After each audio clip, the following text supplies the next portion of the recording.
Alrighty, Mr. Dayo Akintobi is with us in our Lagos studio. Mr. Akintobi, good morning and welcome to the program. Very good morning to you. Good morning, Nigeria. I don't think you need any introduction for the benefit of those who are wondering. As a media and public affairs analyst, Mr. Akintobi, let's start off with the Guardian newspaper because that's a conversation we were a bit big on. And the Guardian leads with the statement made by the EFF leader Julius Malema in Nigeria at the NBA conference, saying Africa's future dependent on political economy in Nigeria and South Africa, and said quite a number of things which we have touched on. Single president, single parliament, currency, military, and all of that. How far does that go to solving the challenges we have at hand as a continent for you? The move nowadays generally is more towards decentralization as opposed to centralization. And you see that there's a trend towards devolving power to subnationals. What he is actually recommending is going in the opposite direction, centralizing on a larger scale. And while that has some political advantages, why it will be a challenge for us as a continent and as a people is the fact that unlike the United States of America, for example, a United States of Africa will be harder to achieve because we're not homogeneous. We're different people, different cultures, different languages, unlike the United States where they all originated from the same Anglo-Saxon background and they had everything about them was the same. And they just relegated the native Indians to one corner, and it was easy for all of them. They started out with 13 states.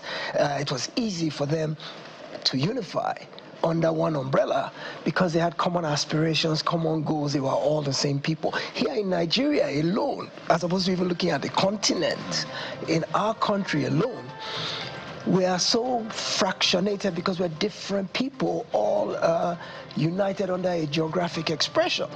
So our differences make it difficult, even as a country. Now imagine that on a much larger scale as a continent where Nigerian goals and aspirations are different from what is important to the people in South Africa, different from the people in Kenya, Ethiopia. We have different national goals. We have different national aspirations. So I think what augurs better for Africa is economic cooperation. And I think that was the notion behind ECOWAS when it started, as opposed to complete unification and breaking down of borders and making us all one people. I think what will work better is economic cooperation. Look at the example you gave about how difficult it is. I happen to know a group of bikers who rode from Lagos and went to Ghana in the last couple of weeks, and they were detained at the border, I think, between Togo and, between Republic of Benin and Togo for 10 hours simply behind documents to pass, and yet they had Nigerian passports that in West Africa is supposed to give you free passage as long as you have the Nigerian passport or passport from one. It's right there on the passport. The front of the passport says 10 hours. They had to put their bikes aside, sleep on the side of the road. They were not allowed to pass until phone calls were made to various places. 10 hours within West Africa. So we need more of the type of cooperation that ECOWAS originally was intended, whereby you have free movement of goods, free movement of people, the ability to go and work anywhere, no visa requirements, no residency requirements to be able to move between countries. That kind of economic cooperation, I think, would work better than one government, one president, one army. We can have collaborations. And last time I was here, I remember I complained that why are we going to Japan to go and talk about African issues? Why didn't we go to Kigali or Johannesburg or one of these places? Because I believe in homegrown solutions. I think we've passed the stage where we need to start depending on foreign powers, colonial masters, to still be trying to come up with solutions to our issues, to be giving us grants and loans and aid because they have their own self-enlightened interests. They don't give us all this assistance without having a motive behind it. So Malema was right to some extent, but I don't think we need to go as far as he's recommending, because I think that would be a much harder road to hoe in terms of us being able to fit well act together. I think it's the kind of thing that can create a lump in the throat and end up choking you, but that doesn't mean we don't have areas of common interest when we can collaborate. Malema is a radical revolutionary, so you can expect his views are very strong. Well, he's trying to moderate himself lately. Have you seen yesterday in the suit as opposed to the beret?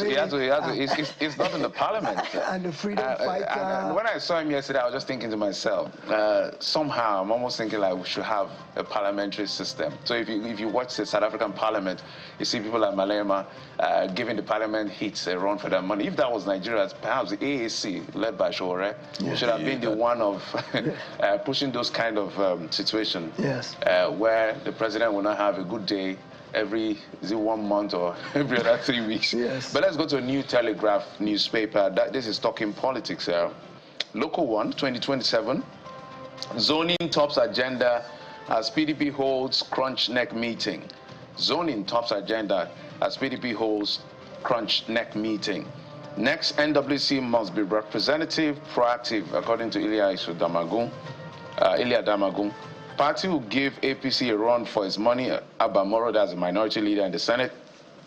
Vote buying, red flag ahead of 2027. So, Mr. Akintobi, so we're just watching what the PDP will do with itself because you know their drama has been back and forth. And I think this current NWC or the PDP is one of the most disorganized I have seen. Yes. One of the most disorganized NWC I have seen. One moment they are together, another moment they are firing from different cylinders. They are just back. And so for those of us who are political watchers, we can't wait for them to be eased out so that maybe a new crop of But what do you make of all the things they are saying?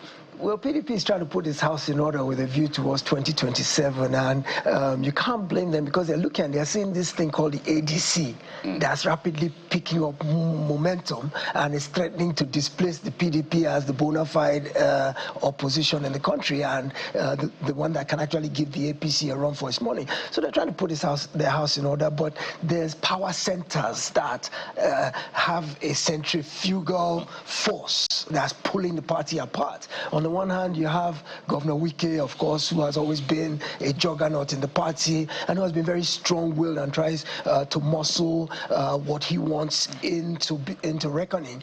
You also have on the other side Bala Mohammed and of Bauchi State and Sheyi Makinde, who also are positioning so that they are also powers to be reckoned with within the party. I understand Governor Makinde has some presidential ambition. I think Governor Wike also has presidential ambition. So maybe this is all about a tussle about who's loyalists, because at the end of the day, the current crisis is based on party positions. It's not even about nominees for elections yet. This is about who gets the party chairmanship, deputy chairmanship. They've zoned them in different... This is a building block for the bigger one. Absolutely, it is. And if at this point there's still so much dissension and lack of unity in how to share the party positions, you can imagine when it comes to the bigger issues of party nominees for election. So I think at the end of the day, the PDP will get its act together because I think they've been around long enough. They know what is at stake. There's been a call by people like Bode George, the founding fathers of the party, and that Governor Wike should be called to order, which seems to have been something they've shied away from for a very long time. But there are more strident voices now saying that sanctions need to be given out to those who've been disrupting the party internally, and Wike is the primary one they're talking about. So maybe they will have the guts to do that, and the first step in that direction will be the outcome of the NEC meeting today in terms of whose favored candidates get what positions. They're talking about rotating where the chairmanship, should, because ultimately, usually the chairmanship is from a different zone from where the presidential candidate is. Now they're talking about rotating it so that the favored candidate of some block is who becomes the national chairman and all that. So it's all about horse trading at the moment, but let's see if the PDP can get its act together and come out of this stronger and more capable to compete towards 2027. Because over the night they had the caucus meeting, which is meant to shape the deliberations at the 102nd National Executive Committee meeting scheduled to hold today, Monday. And you had all those governors, yes, members of the BOT and the acting chairman, of course, there. So it's going to be very interesting to see the outcome today. But let's take a look at the Guardian newspaper as, I mean, we switch gears from the political situation. Sorry, Vanguard newspaper. Let's move from politics to economy. You see the Vanguard newspaper leading with economy, industrialization in jeopardy as agric manufacturing sink. Services sector takes driving seat. Manufacturing losses or loses 1.2 trillion naira in 5 years. That's according to a report. FDI plummets amid waning investors' confidence. Rebasing exposes sector's structural weakness. That's come from Manufacturing Association of Nigeria. Nigeria is struggling with deindustrialization, says NESG. Manufacturing should contribute 40% to GDP. That's from EPO. So this is big for the Vanguard, and it's very important because I was just looking around and I see that, I mean, we consume a lot. In fact, it's so sad that majority of people don't even think about the process of manufacturing. All you want to do is consume. You don't even look at a simple table and think, oh, how is it made? Because curiosity is at the heart of manufacturing. Oh, let's make this better. Oh, this table is not serving us, it's too low. Can we make something even higher or something that is comfortable? But no, people don't even want to spend time. It's either you want to consume or you just want to go on social media and do content creation. I mean, it's not an accident that we're where we are, since even the mindset is not geared towards production as a people compared to China, India, and the rest. Well, we once were like that. We once had the mindset of making things. I mean, we had the first television station even before some countries in Europe. We built things. We had rubber plantations. We had cocoa. We made things. We manufactured things. We had vibrant textile mills across the entire country. We had a Jaukuta steel mill. We had things. We had Basita sugar factory. We were making things back in the day.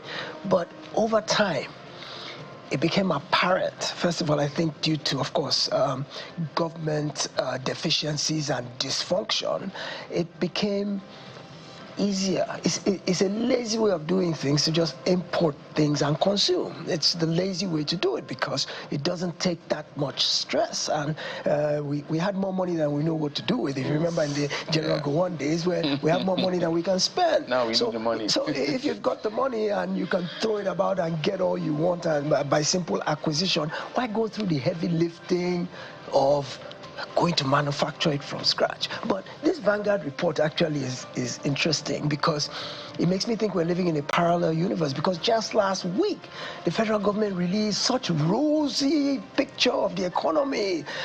Foreign reserves are up, GDP is up, inflation is down, consumer spending is, and I now look at this report that says that the economy is in jeopardy. Even though the service sector is doing well, the difference between service and manufacturing boils down to employment.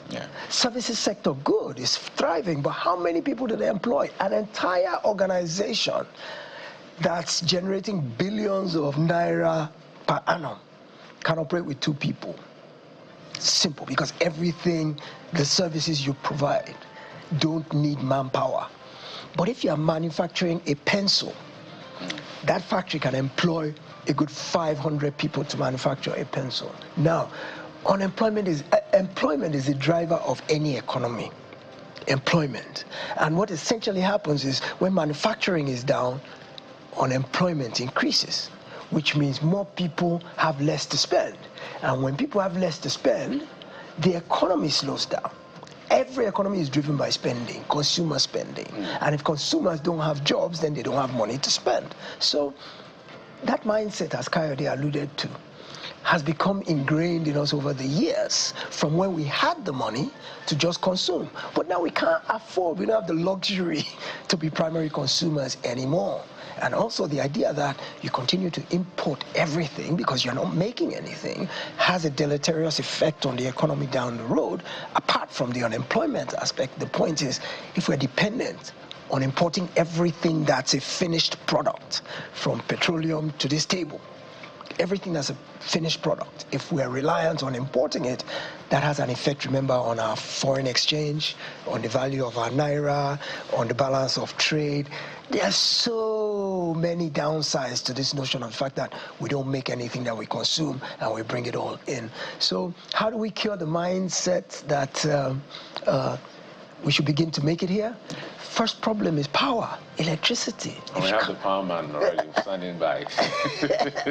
Okay, you have the power man. Well, when he comes on, hold his feet to the fire and tell him that he's responsible for the deindustrialization of Nigeria. Until we get the power thing right, we can't begin to talk about manufacturing. That's the truth. Absolutely. So do we have more time for some more? I mean, we could do all day, Mr. Kitobi.